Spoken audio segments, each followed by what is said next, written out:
we just made it possible to buy certain episodes. Like the problem is now we got these subscribers who donate money for 8 episodes a month. Like they're still going to figure it out in their head. So now we're offering an extra episode for sale once a month for $2.99. And surprisingly, we didn't lose a lot of subscribers. They're like, why don't we get that? We'll give it to you if you pay $2.50, donate $2.50, but not $10 a month. But so we had a separate infrastructure built for a store. Like that's something you've got to figure. You got to get someone to do for you. Yeah. Or that can also You got it? That can also So they can buy it. Yeah, they can Oh, buy good. anything of mine on the sites, and I also have a national distributor for the label, but I don't do much. It's an odd thing. I mean, as creators of work or product I'm not yet. or projects, like all of a sudden we have to figure Yeah. out things that How to are market just, ourselves? not just how to market ourselves. Like, No, I had to build a recording studio and learn how to use Yeah, it. I mean it's really It's a pain in the ass. I hate it. You know, It's just- like when it's- you guys were coming up as comics, you went the fuck up. Now I have to bring 10 of my friends, they have to pay $15, they have to drink 2 fucking drinks, I have to clean the fucking table, tell the jokes, and park the cars. Okay, but would you rather What the fuck is that? that? Would you have rather gone on at 1:30 in the morning for 4 people after 30 other people went on? It's the same. It's All right, the so same what do you think? Yeah, but now. here's, you know what? Except you're paying for it. I was just headed someplace with this, and that's actually the perfect digression. If you had told me going into it that that's what I had to do it, I would have done it. It's just what we do. I mean, that's the weird thing. It's like I can't not do it. Have you? You know, so you just have to make the most of it. Look for things that are opportunities as opposed to liabilities. Right. I mean, one of the reasons, like somebody said, do you make a lot of money on a TV show? Well, no, but the reason we got 6 on air was because we brought the budget back and shot it in such a way, produced it in such a way that we could bring it in at such a low cost to the network that it made sense for them to order 6 rather They don't have than any money, pilot. isn't it? And so it's like these liabilities are also opportunities if you're Right. if you use your head the right Well, way. but and it's you follow also the heart. about taking this creative mind that we all have and trying to use that creative mind to help ourselves. Because we take that creative mind, we just think about the art, what we're doing. We don't think about how to take care of Right. ourselves. The business Creative part. mind is And the what mind you of a child. What you said, it's even getting more difficult.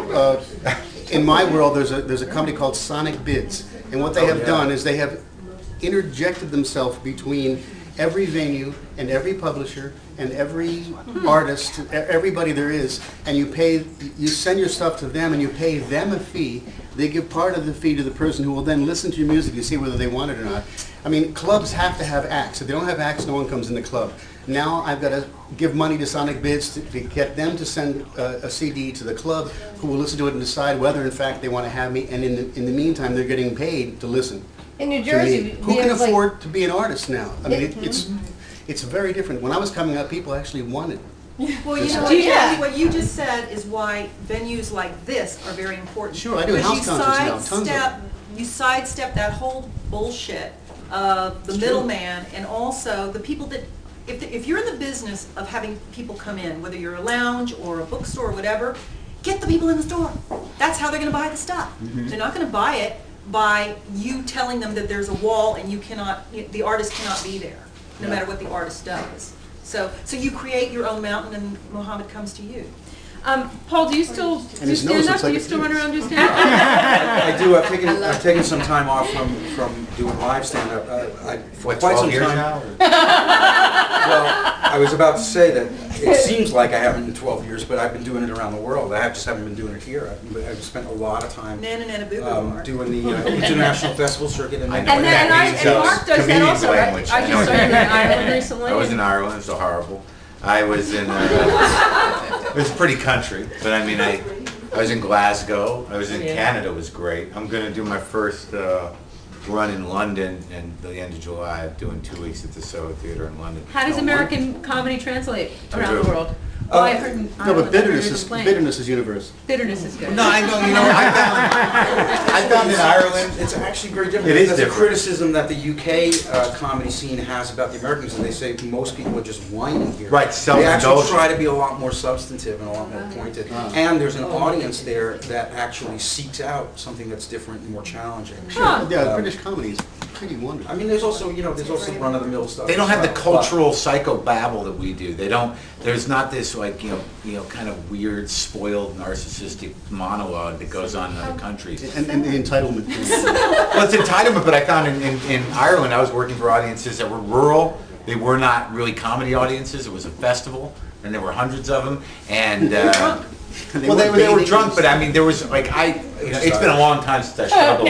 Since I struggled in front of 500 people. Even if I'm doing shitty, I know that I can get a response. So it was challenging. But the only thing I could find was that they don't have the same bitterness, and they don't talk about their feelings in the same way that Americans are.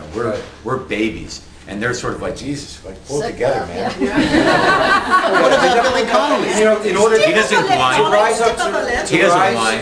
No, I love him. His thing about his parents, though, is coming up, and his father. To rise up in the UK or the international comedy scene, you really have to, it raises your game a lot. I mean, I spent a lot of years. The other thing is that, if you're a club comic here in America, there's an opening act who's usually a local act just starting out, a middle act who's a touring act who just has 25 to half an hour of good solid material, and then you are the headliner, and for pretty much a decade or more that you're doing this, you are the person that knows the most everywhere you go. But in the UK, the working clubs, I'm not talking about when you get to the point where you can start putting asses in chairs and you're booking yourself in the theaters, but when you work in clubs, it's favored nations, everybody gets 20-minute spots, and there's 4 acts on the bill. So when you're out there doing the yeoman's working man clubs, you're running with thoroughbreds because everybody's a headliner.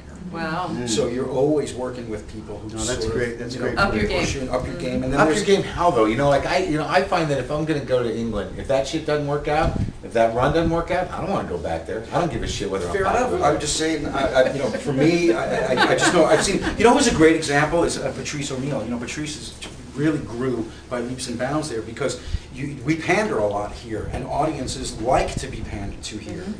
One of the things talking with Culture Clash in Satiristas, they talk about how, if you look at most Latino comics of any profile, they're all playing into the stereotypes. They say they're subverting them, but they're not. They're lying. Right. And because the audiences want to be pandered to, they just keep doing it. Over there, it's a slightly different ballgame, and I find it was powerful for me, and it was powerful for a lot of American comics who go over there. But you are in a different place as far as that goes because you're already doing that. That's what you do. I'm not saying this, just because what the fuck can you do for me? But, no, I'm serious. I'm not just saying that. You know that I'm a big fan of yours. I mean, your work is a notch above. You're one of the artful people out there doing it, really of substance. You don't need to have that kind of a change that Patrice did, that I did, that a lot of people have when they go over there, and they're pushed a little bit harder. Right. Well, I found myself pushing, but it was sort of like it was to lower brow, not to higher brow. That I wasn't pushing to make my act better. I mean, I've already played for idiots. Yeah, I don't. If I'm going to Your play. situation compared to what he was talking about, But you're also different arenas. But you're also talking about doing festivals, right? Right. Well, I mean, morons are morons wherever you go. I know how to talk to them. Yeah, but if you were over there consistently doing stand-up and writing venues, not just in the festival setting, you'd have a different experience. Yeah, well, I hope so. I did it for 10 years. Anybody have any Was there questions? more than I was here. Far away. Harriet. I want to ask Mark what he did in Ireland with these rural people. What did you do to finally get them? I just what I did was I found how far they would go. I figured out which things, what elements of the Catholic Church were they going to laugh at. If anything, they have a sense of humor about that. Which things are they understanding? Which, I only had 20 minutes to do, so it was really a matter of structuring the jokes that I thought would work, so they build. And I did some regional-oriented stuff about my problem with I had with Scotland. I just switched it to Ireland. And those jokes seemed to work. And So didn't you use their resistance as part of it?